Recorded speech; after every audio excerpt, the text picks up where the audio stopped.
नमस्कार, मी गणेश जाधव. जालना बातमीपत्रात आपल्या सगळ्यांचं स्वागत. या बातमीपत्राचे प्रायोजक आहेत संजीवनी मल्टी स्पेशालिटी हॉस्पिटल. आपल्या आरोग्याची संजीवनी. The skill to heal, the spirit to care. Gyan Sanjeevani foundation school. शैक्षणिक वर्ष 2026-27 साठी प्रवेश सुरू. जालना शहरात माझ्या प्रयत्नातून 130 कोटीच्या विपश्यना केंद्राला मंजुरी मिळाली. मात्र ज्यांच्या हातात महापालिका आहे अशा माजी आमदाराचा या विपश्यना केंद्राला विरोध आहे, असा आरोप आमदार अर्जुन खोतकर यांनी केला आहे. माजी आमदार कैलास गोरंट्याल यांचं नाव न घेता त्यांनी हा आरोप केला आहे. बघूया सविस्तर. मी जालना महानगरपालिकेच्या माध्यमातून काही अनेक गोष्टी करायचं ठरवलं. तिथं फकीरराव कुठे? मी जालन्यामध्ये 130 कोटी रुपयाचा भीम पार्क विपश्यना केंद्र या ठिकाणी तत्वतः मान्य केलं.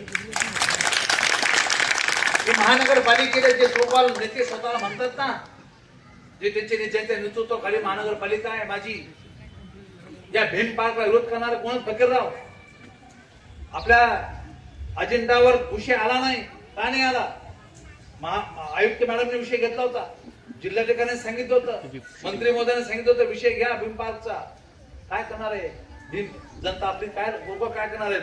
ज्या लोकांच्या हातात महानगरपालिका आहे त्यांनी विषय हा भीम पार्कचा अजेंड्यावरती येऊन दिला नाही. त्यांचा जाहीरपणे निषेध या ठिकाणी मी करतो. 130 कोटी रुपयाचा विपश्यना केंद्र आपण या ठिकाणी मंजूर केलं होतं. ते विपश्यना केंद्र सुद्धा त्या माजी आमदार त्याला विरोध करतो. हे विपश्यना केंद्र झालं नाही पाहिजे. मग आंबेडकर जनतेला आणि आपल्या सर्व जनतेला मात्र निश्चितपणे आव्हान आहे की जो आपल्या जीवावरती इतके वर्ष आमदार राहिले, आपल्या जीवावरती इतके वर्ष आमदार म्हणून काम केलं, त्या भीम पार्कला विरोध करायला लाज वाटत नाही. त्या भीम पार्कला विरोध विषय नाही येऊन द्यायला कोण जबाबदार आहे? मी महापालिका आयुक्ताला विचारलं की हा विषय का नाही आला. तुम्ही साहेब मला माहित नाही. महापौरला विचारला, महापौर गायबायकोला विचार, भाऊ समजून घ्या ना, जाऊन द्या ना, आता पुढच्या वेळेस घेते ना भाऊ, पण तू यावेळेस का नाही? तर अशा पद्धतीचं दलितचं राजकारण या ठिकाणी सुरू झालेलं आहे. तर माझी आपल्याला विनंती आहे की आम्ही विकासाचं राजकारण करतो आणि शेवटी हे फक्त अर्जुन खोतकरला विरोध करायचा म्हणून तेवढंच फक्त. बाकी मी आता त्या बँकेच्या माध्यमातून 93 कोटी रुपये मर्चंट बँकेचे लोकांना मिळून दिले. इथं असेल काही लोकांचे पैसे 93 कोटी रुपये मी या ठिकाणी मर्चंट बँकेला मिळून दिले. हे महाशय म्हणते की नाही याचा काय संबंध? अरे विधानसभेत प्रश्न मी उचलला, विधानसभेत मी आवाज उठवला, मी त्याच्यावरती चर्चा केली, मंत्री महोदयाला फोन करायला लावले, क्लेम मी मंजूर करायला लावले. मग काय नाही अजून ज्ञानदादाचं मंजूर झालं? काय नाही अजून बाकी इतर बँकेचं मंजूर झालं? आपलंच काम मंजूर झालं? त्यामुळे कशातही राजकारण करायचं लाज वाटत नाही. या लोकांना कशातही राजकारण करतात. त्यामुळे माझी विनंती आपल्याला की मी विकास प्रिय नागरिक आहे, विकासाच्या बाबतीत काम करणारा कार्यकर्ता आहे. त्यामुळं या भागातलं काम पवार पुढे चांगलं काम झालं पाहिजे. कामामध्ये कुठेही हायगाई करू नका. चुकीचं काम होत असेल तर या रणरागिणी आहेत. त्याला गडकरी साहेब म्हणले होते, काम चुकीचं केलं तर त्याला बळजर घरीच हात घातलं पाहिजे, रस्त्यातून त्याला गाडून टाकू. तुम्ही काम चांगलं करून घ्या आणि चांगलं काम झालं पाहिजे. तुम्ही नजर ठेवा, येता जाता नजर ठेवा. वारंवार रस्ता होणार नाही. हा रस्ता आता चांगला होणार आहे. त्यामुळं आता तुम्ही उन्हात बसते, मला बोलायला किती बोलू शकतो मी, पण तुमची काळजी या ठिकाणी मनामध्ये. त्यामुळं या लोकांना कोणालाही बोलता आलं नाही. त्यामुळं आपल्या या रस्त्याचं भूमिपूजन झालं. आपल्या या विपश्यना केंद्राला माजी आमदारांचा विरोध असल्याची टीका आमदार अर्जुन खोतकर यांनी केल्यानंतर या टीकेला माजी आमदार तथा भाजपा नेते कैलास गोरंट्याल यांनी जोरदार प्रत्युत्तर दिलं. आमदार अर्जुन खोतकर यांना प्रशासकीय कामकाज माहीतच नाही, त्यांनी आधी अभ्यास करावा आणि नंतर बोलावं, असा खोचक सल्ला माजी आमदार कैलास गोरंट्याल यांनी दिलाय. आजचा पत्रकार परिषद घेण्याचं जे मुख्य कारण हे आहे की आज सकाळी विद्यमान आमदाराने भीम पार्कचा उल्लेख केला आणि त्याचा 130 कोटी मी मंजूर करून आणलं. पण नगरपालिकाने 14 तारीख मीटिंगमध्ये मायनर मॉडिफिकेशन ज्याला 37ची कारवाई म्हणतात ते घेतला नाही आणि जे झालं नाही तर त्याचा खापर माझ्या डोक्यावर फोडला त्याने. आणि काही आमचे दलित समाजाचे काही लोकांना उचकून माझ्या विरोधात फेसबुक, व्हॉट्सअप, इंस्टाग्राममध्ये एका प्रकारे एंटी कैलास गोरंट्याल ते चालू लागलं. पण या विद्यमान आमदाराला असंही काय कळत नाही आणि तसंही काही कळत नाही. हे जालना जिल्हाधिकारीकडून एक पत्र महानगरपालिकेला प्राप्त झालेलं आहे. त्यात पहिला विषय असा आहे, जालना महानगरपालिका हद्दीमध्ये विपश्यन केंद्र भीम पार्क उभारण्याकरिता आवश्यक असणारी जमीन प्रथमतः जालना महानगरपालिकेचे नावे करण्यात कारवाई तात्काळ करण्यात यावी. तसेच प्रकल्प ठिकाणी तलाव असल्याने शासनाने संबंधित विभागाकडून तांत्रिक मूल्यमापन करून घेण्यात यावे. आज मित्रांनो, हा प्रश्न सर्वात येतो की हा जिथं भीम पार्क आपण मंजूर होणार आहे ती जागा सध्या शासनाची. शासनाने ते एकतर आम्हाला हँडओव्हर करून द्यावं लागेल. जोपर्यंत हँडओव्हर करत नाही तोपर्यंत आम्ही कोणती प्रकारची कारवाई करू शकत नाही.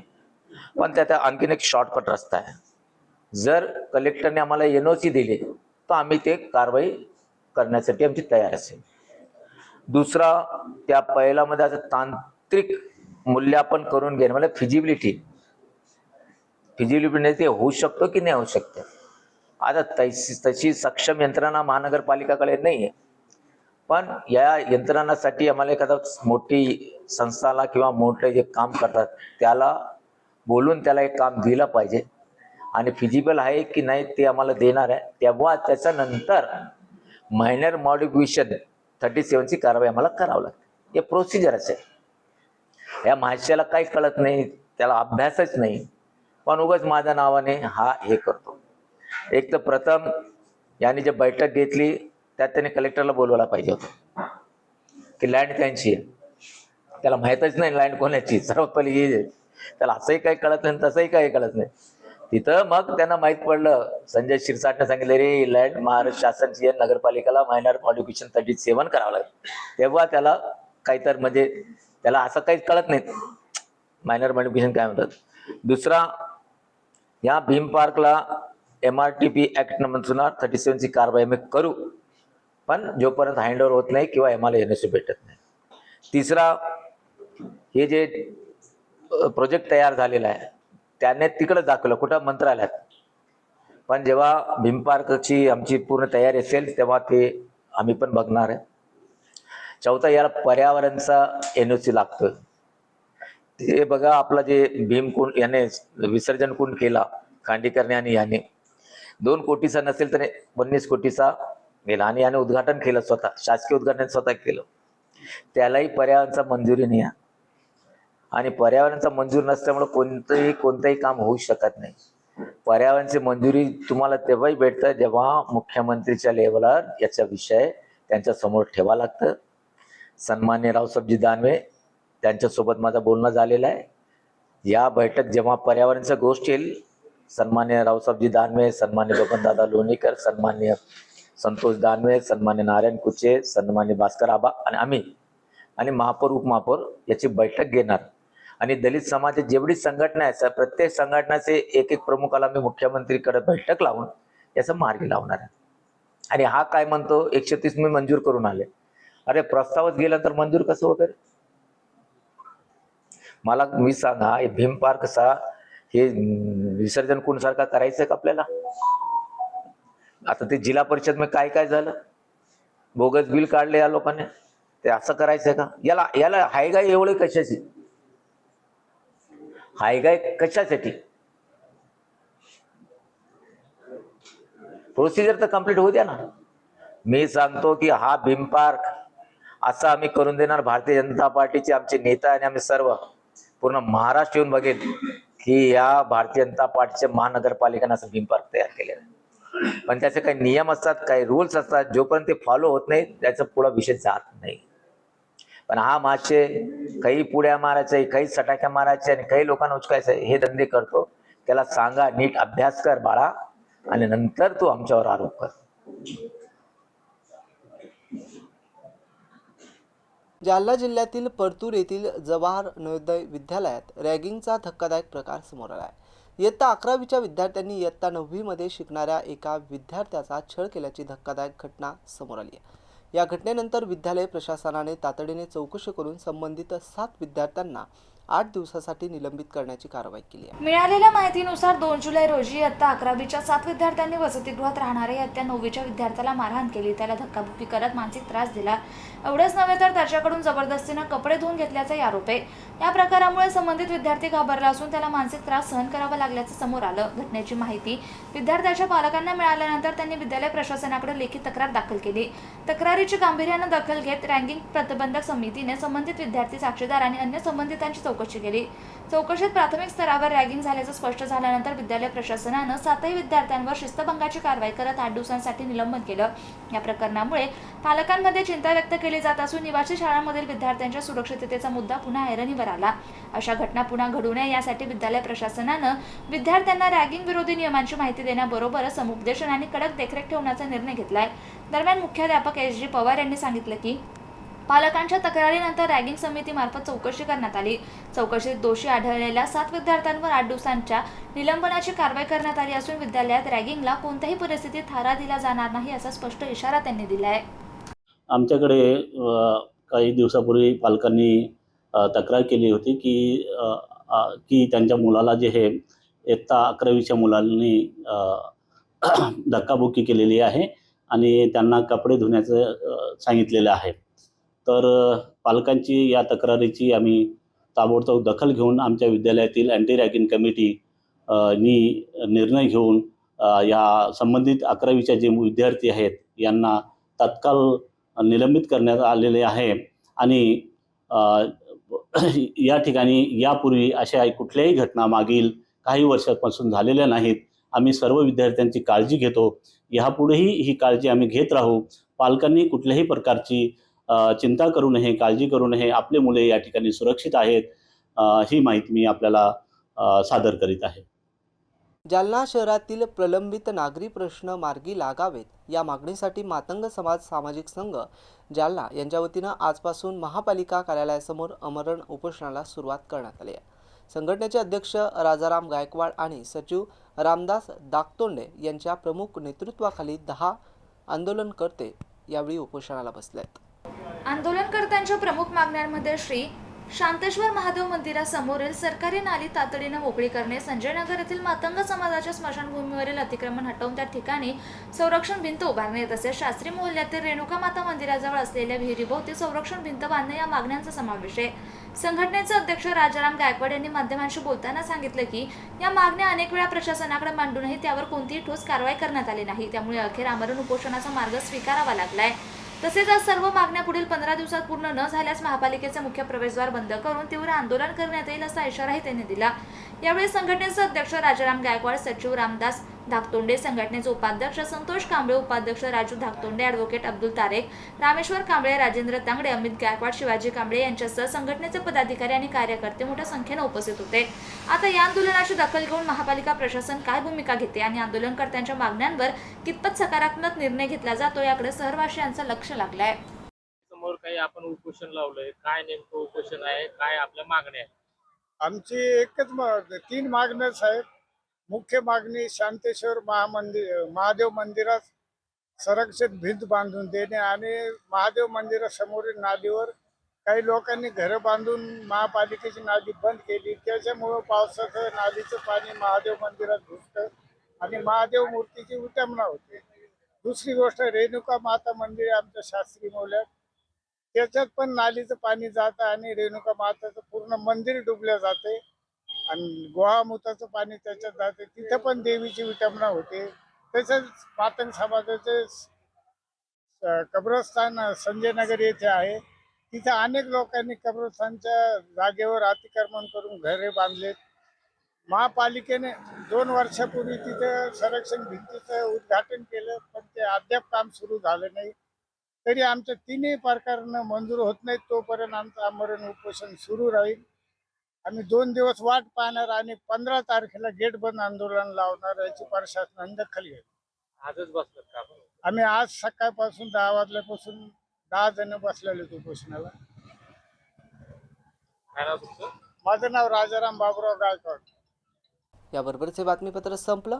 पुन्हा भेटूया बातमीपत्राच्या पुढील भागात. तोपर्यंत पाहत राहा MCN न्यूज. नमस्कार.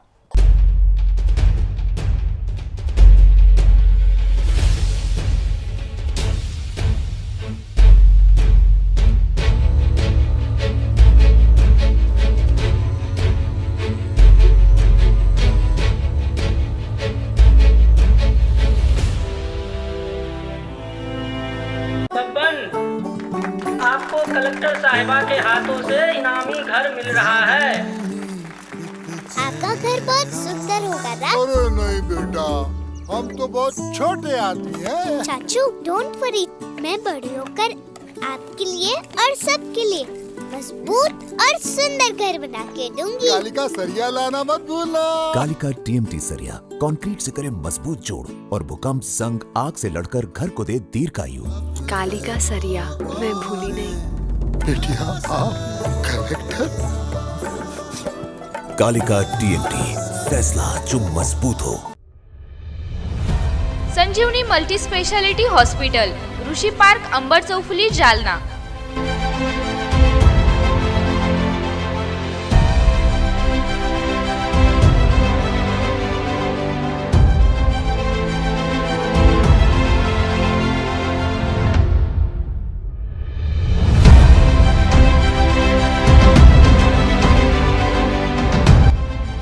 महात्मा ज्योतिबा फुले जन आरोग्य योजना आणि प्रधानमंत्री जन आरोग्य आयुष्मान भारत योजना उपलब्ध। मेडिसिन विभाग, बालरोग विभाग, स्त्रीरोग विभाग, अस्थिरोग विभाग, सर्जरी विभाग, नाक कान घसा विभाग आणि पॅथॉलॉजी विभागात काम करणारी तज्ञ डॉक्टरांची टीम। उपलब्ध सुविधा ICU, NICU, जालना शहरातील अद्ययावत Ultima of 100 with stent boost cath lab.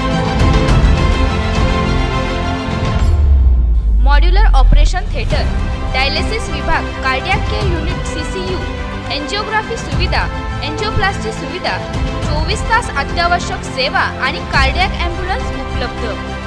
Maharashtra police कुटुंब आरोग्य योजनेसह सर्व आरोग्य विमा कंपन्यांचे कॅशलेस उपचार।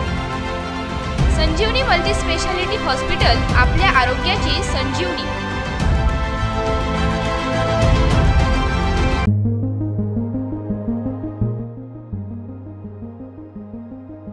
देवगिरी इंग्लिश हायस्कूल जालना शैक्षणिक वर्ष 2026-27 साठी इयत्ता नर्सरी ते 10वी पर्यंत प्रवेश देणे सुरू आहे।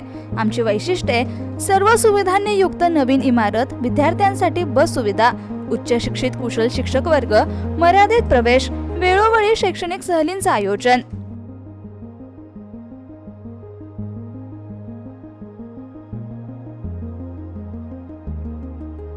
देवगिरी इंग्लिश हायस्कूल, गायत्री लॉन्सच्या पाठीमागे, अंबड चौफुली, जालना।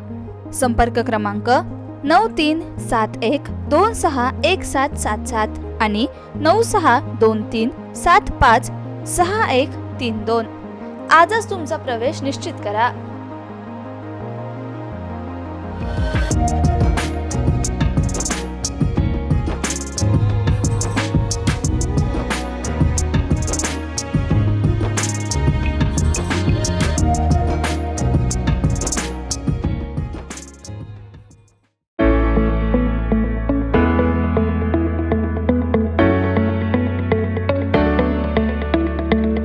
मत्स्योदय शिक्षण संस्था संचलित अंकुशराव टोपे महाविद्यालय, जालना कनिष्ठ आणि वरिष्ठ महाविद्यालय येथे प्रवेश देणे सुरू आहे।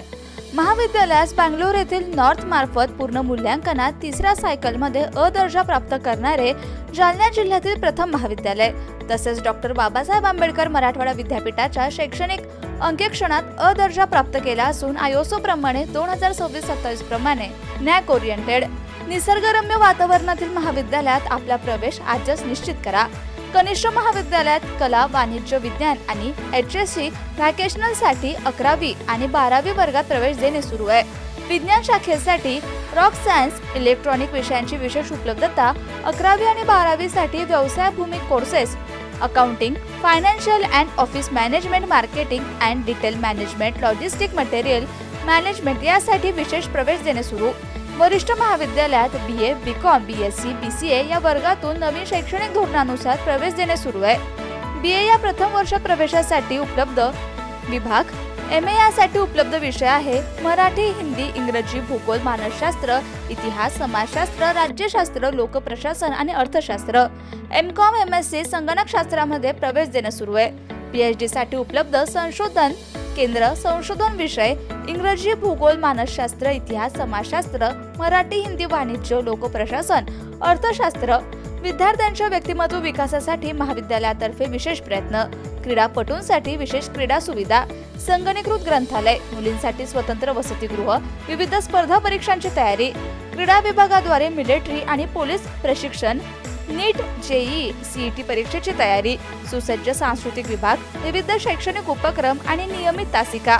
आमचा पत्ता मोतीबाग, रेल्वे ओव्हरब्रिज जवळ, जुना जालना.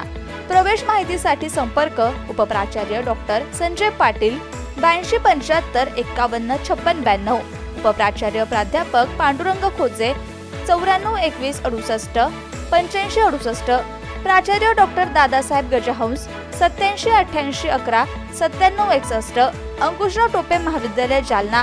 प्रवेशासाठी आजच संपर्क करा.